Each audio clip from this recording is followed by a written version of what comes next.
Chers bien-aimés et chers parents, chers compatriotes, par la toute-puissance de Dieu et par ses merveilles, par sa grâce, le Seigneur Dieu d'Abraham, Isaac et Jacob nous a fait une grâce imméritée que l'on ne peut pas compenser cela durant toute sa vie.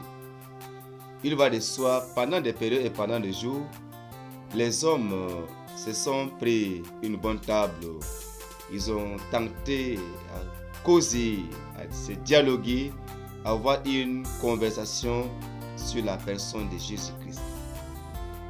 Les musulmans en parlent, les athées en parlent, et de même que les chrétiens en parlent, la personne de Jésus-Christ. Par cette vidéo et par cette chaîne de lumière, la voix de l'évangile, moi qui suis votre frère, votre serviteur quotidien, dénommé de cette chaîne la voix de l'évangile, je voudrais nous parler sur un thème, la divinité de Jésus-Christ.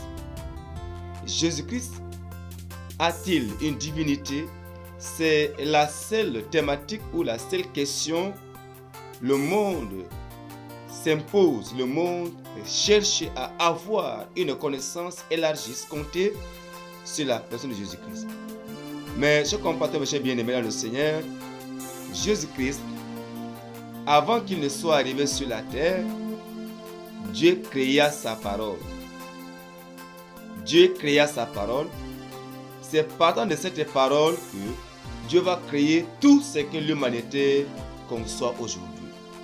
Eh bien, pour ne pas nous amener dans une thématique erronée, je voudrais par votre permission chez vous, chez toi, pendant ce temps et pendant cette période que tu me reçois dans ton bureau, dans ta maison, dans ton bercail, lis avec moi ensemble le verset, donc dans l'épître de Colossiens chapitre 1, verset 14 au verset 17. Là où l'apôtre Paul nous a expliqué cordialement, largement, amplement sur la divinité de cet homme de Jésus-Christ. L'apôtre Paul nous fait comprendre, il a écrit ça aux Colossiens, son épître dans ses lettres, chapitre 1, à partir du verset 14. Il a démontré Jésus qui était créé. Il était la parole de Dieu. Il a été créé avant toute la créature. Partant de cette parole que Dieu crée maintenant les cieux, les étoiles. Dieu crée encore la lune. Il crée tout ce que nous voyons qui est là au ciel et dans les cieux. Et par cette parole que Dieu a créée, il a créé les choses visibles et invisibles, parmi lesquelles il y a les anges. Bien-aimés, je compatis ses parents, Jésus a une divinité. Sa divinité n'était pas si vite dit qu'il est déjà l'homme. Mais Dieu a d'abord créé sa parole.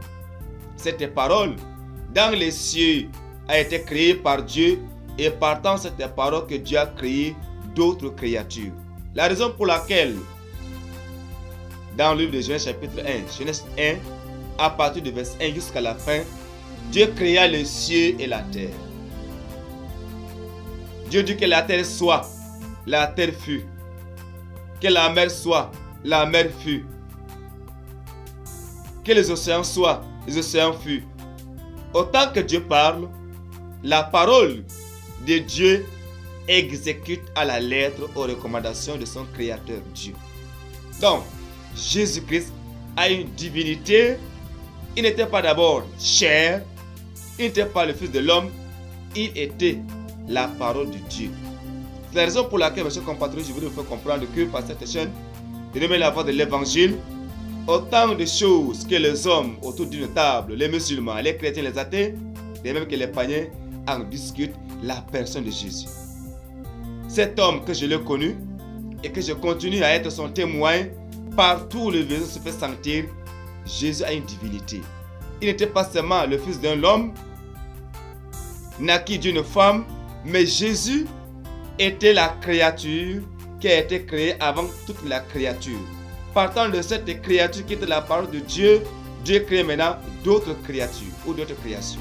C'est pourquoi un roi sage, Salomon, par l'inspiration de l'Esprit Saint, Dieu passe par nous pour nous écrire dans ce livre de Proverbes chapitre 8, à partir du verset 22 jusqu'au 32e verset, le roi Salomon a décrit la personne de Jésus qui n'était pas encore chair, mais il était encore la parole de vie. Au fait, alors au témoignage, toi qui m'entends, toi qui me suis à distance, au Canada, en Amérique, dans le monde entier, tu as une audace, un intérêt d'avoir écouté cette parole dans le sens de ton salut. La raison pour laquelle je voudrais enlever cette folie philosophique, cette folie scientifique, cette folie de la théologie dans lesquelles les hommes ne parviennent pas à démontrer la personne de Jésus-Christ ou sa divinité. Divinement, Jésus est la parole de Dieu. C'est pendant des siècles, je dis bien, pendant des siècles que l'homme que Dieu a créé à son image, partant de sa parole, l'homme va se révéler. Cet homme est appelé Adam et Ève. Et comme l'homme s'est révélé, de Adam jusqu'à Noé, le monde était pris dans l'éruption du péché. En fait, c'est pourquoi Dieu lui-même, le moteur, le créateur, le souverain sacrificateur, le Dieu omnipotent, omniscient, omniprésent, c'est lui qui a eu cette audace de dominer, de détruire, de réunir. Pense à son homologue, l'homme qui a été créé sur la terre à son image et selon sa ressemblance. Il va maintenant lancer un appel dans le ciel qui enverrait ce qui marchera pour lui. En ce moment, avant cet appel, les prophètes ont déjà prophétisé l'arrivée de ces messies au temps messianique. Jésus-Christ, qui était la parole de vie, qui était la parole de Dieu, qui était auprès de Dieu. Lorsque Dieu disait que faisons l'homme à notre image, il parlait à sa parole, à l'esprit. Et cette parole, elle n'était pas encore venue sur la terre. On n'appelait pas Jésus-Christ, on appelait la parole de Dieu. Et tous les prophètes du monde entier, ceux-là qui parlaient de Dieu aux hommes, à la repentance, à se réconcilier entre eux et les créateurs, on ne parlait que de la loi. Et cette loi était sur Jésus-Christ, qui était encore la parole de vie. Eh bien, cet appel va être annoncé dans le ciel. Jésus prend le garant. Il dit, mais voici, envoie-moi. Dans Hébreux 10, 5, jusqu'à la fin, Jésus disait qu'il est venu pour mettre fin à tout sacrifice, que mon corps soit un holocauste au pardon du péché de l'humanité. La raison pour laquelle, dans Luc chapitre 1, à partir du verset 26 ou du verset 20 jusqu'à la fin, l'ange Gabriel sera envoyé. Le missionnaire de Dieu sera missionné sur la terre. Il va avoir une conversation avec cette femme Marie, qui était fiancée d'un certain Joseph. Sous la tribu du roi David. Alléluia, compatriotes. Alléluia, la planète. Cela veut dire que Jésus-Christ a une divinité et sa divinité n'était pas seulement charnelle, mais Jésus a une divinité qui était la parole de Dieu et cette parole était esprit. L'homme, Adam, reste l'image terrestre de Dieu par la chair, par la poussière. Jésus-Christ reste la divinité, l'image de Dieu en esprit qui était la parole de vie. C'est la raison pour laquelle l'homme Jésus-Christ, il a décrit cette parole dans l'évangile selon Jean, chapitre 1. Jean chapitre 1 du verset 1, il dit, au commencement était la parole était avec Dieu et la parole était Dieu. Vers le 4e verset, il dit que cette parole s'est faite chair. Elle est venue parmi les siens, mais les siens ne l'ont pas reçue. Les siens ont préféré le ténèbre qu'à la lumière. Il était question de Jésus-Christ. La parole de vie, la parole du salut, la parole de la paix, la parole de la tranquillité qui était dans les cieux. Et elle a porté le garant de descendre pour te sauver, toi et moi. Alors au témoignage, tous les prophètes, même moi, j'ai une divinité. La mienne, je suis la poussière, je suis mortel. C'est pourquoi, comme Jésus avait une divinité de la parole de Dieu, il a porté le corps d'Adam qui dit la poussière qui doit regagner dans la poussière. Mais après 3 jours, l'esprit qui était la parole a dominé sur la mort. Au 3e jour, Jésus a connu ce qu'on appelle la résurrection parmi les morts. Pourtant dit que Jésus-Christ n'est pas seulement le corps charnel, mais Jésus est la parole de Dieu. Jésus est la parole de vie. Et Jésus a une divinité. Il n'était pas seulement la chair, comme les gens en pensent souvent, mais Jésus-Christ est la parole de Dieu. Dieu a créé sa parole. Et cette parole est la première image. Jésus est la première créature qui a été créée avant toute la création. Dans les cieux, les étoiles, la terre, la lune, les océans, les planètes, les poissons, tout ce que nous voyons autour de l'homme a été créé à base de la parole de Dieu. Quand Dieu parle, la parole est exécutée. C'est la raison pour laquelle, dans le verset 27 de Proverbes chapitre 8, où le roi Salomon a décrit, lorsque Dieu créait ce monde, cet homme de Jésus, qui était la parole de vie, était auprès de Dieu et il prenait le décamètre pour délimiter le globe terrestre. Les montagnes ont été créées par lui. À travers lui, quand Dieu parle, les montagnes se sont créées. Les collines, les océans. Donc c'est pourquoi, quand un homme de Dieu, qui reste le témoin de Jésus-Christ, qui condamne au nom de Jésus, le démon prend le chemin parce que ce démon n'a pas le pouvoir sur Jésus-Christ. C'est partant de cette parole, Jésus-Christ a une divinité.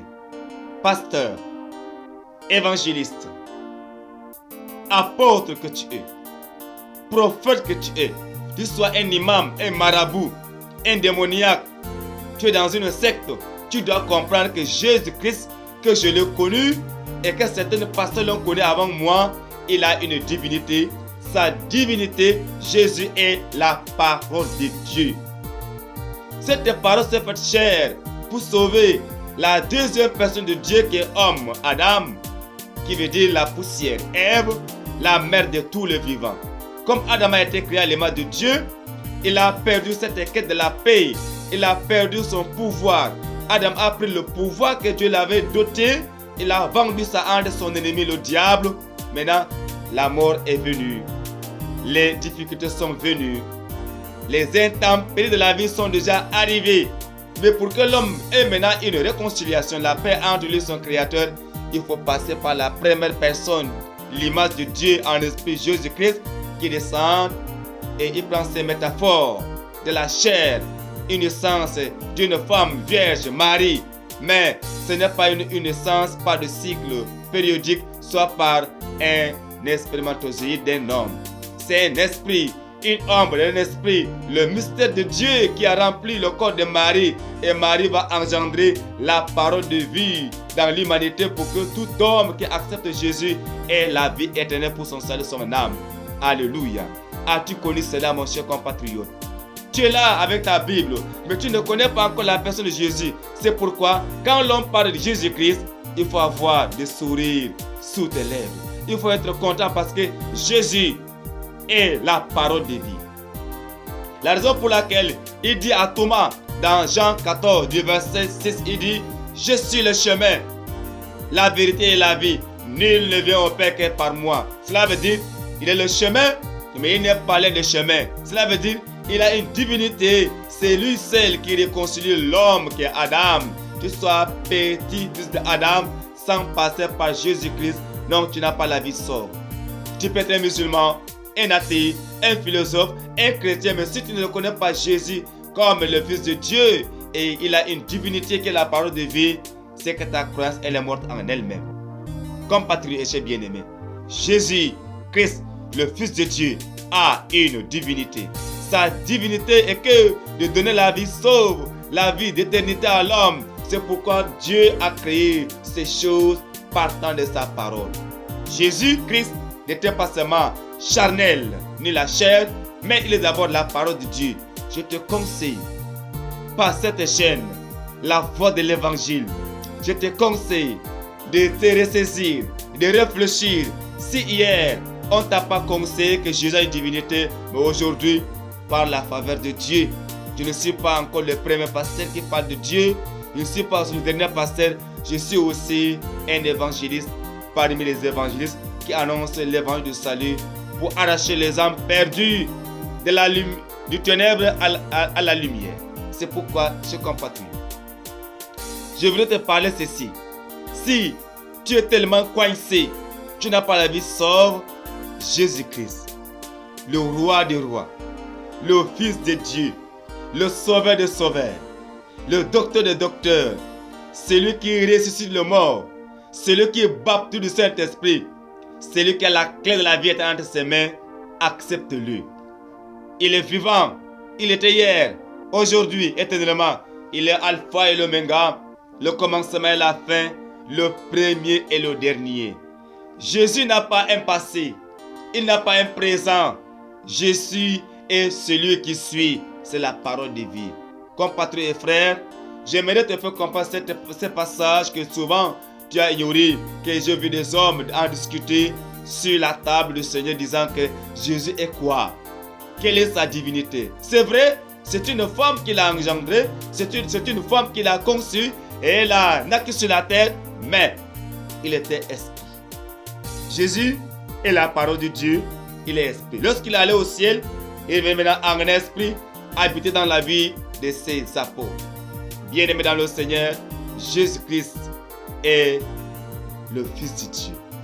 Jésus-Christ a une divinité. Sa divinité, il est la parole de Dieu. Dieu a créé cette parole pendant des siècles au ciel. Partant de cette parole, Dieu crée les autres créations. Et ces créations ont été créées. Lorsque Dieu parle, ces créations seulement s'effondrent, descendent, se dévaluent. Mais après cette dévaluation de cette création envoyée par Dieu, spontanément, Jésus-Christ reste le Fils de Dieu. Le premier a été créé parmi toutes les créations. Et partant de lui, on a créé d'autres créatures. C'est la raison pour laquelle dans Colossiens 1, 14, 17, où l'apôtre Paul nous a démontré cela. Et l'homme que je suis, que tu es, que nous sommes que l'homologue de Dieu, la photocopie de Dieu sur la terre, ayant tout le pouvoir de dominer sur les poissons, sur les oiseaux et sur tout ce qui meurt sur la terre. Mais à la loi témoin, l'homme a dû prendre ce pouvoir et vendre ça à son ennemi, le diable. Donc pour récupérer ce pouvoir qui a été vendu, donné au diable, le pouvoir, le royaume de la terre, le royaume des nations. Donc pour récupérer ces royaumes, il faut que nous croyions, nous acceptons la part de Dieu en la personne de Jésus-Christ. C'est la raison pour laquelle le même diable qui a tenté le premier Dieu de la terre, il a fait le succès, il a voulu encore tenter la première personne de Dieu en esprit, Jésus-Christ. Dans Matthieu 4, 1 à 11, il avait tenté, si seulement qu'il avait reçu déjà, le diable est régné sur le monde. Mais Jésus-Christ, étant un esprit, il n'a pas pu. Alléluia. Voici la thématique de cette parole. Crois à la personne de Jésus. Vive le Fils de Dieu. Il est le roi des rois. Il est le sauveur de l'humanité. Jésus-Christ baptisé du Saint-Esprit. Jésus donne le salut. Jésus-Christ revient bientôt. Et en lui, il détient la clé de la vie éternelle. Si toi, tu n'as pas encore, tu t'appartiens pas à la personne de la parole, à la personne de Jésus-Christ, c'est que son jour, lorsqu'il sera venu sur la terre, tu vas regretter amèrement. Si et seulement si, étant dit que la divinité de Dieu était définie déjà, je te conseille de croire et accepter et prendre cette parole pour sauver ton âme au dernier jour. Si toi, tu es encore tenté de vadrouiller dans des bistrots, dans des bars, dans des sectes pernicieuses, que le diable t'a donné avec la main droite, il a arraché avec la main gauche. Si tu n'as pas la paix du cœur, la paix dans ton foyer, la paix dans là où tu travailles, il est temps de recevoir cette parole pour sauver ta vie au dernier jour. Même si ton frère ne connaît pas Dieu, dis-lui de venir d'écouter cette parole pour sauver sa vie. Il est temps, si hier tu n'es pas mort et que tu es encore aujourd'hui en vie, Dieu te tend la main. Donne ta vie à Jésus, c'est meilleur. Vive le roi des rois. Il revient bientôt, pas pour ramasser, mais pour ses élus. Si ton âme te préoccupe, tu veux autant recevoir cette parole, tu peux me contacter par cette chaîne, par WhatsApp, plus 235 66 52 10 52. Plus 235 66 52 10 52. C'est ton serviteur Emmanuel Gangrand. Dans la paix du Seigneur, que Dieu te bénisse. Soyez sauvés, soyez guéris. Au nom de Jésus, le seul médiateur, le seul docteur. Amen. Dans la paix du Seigneur, si on ne se voit pas sur la terre, on nous revoit au ciel.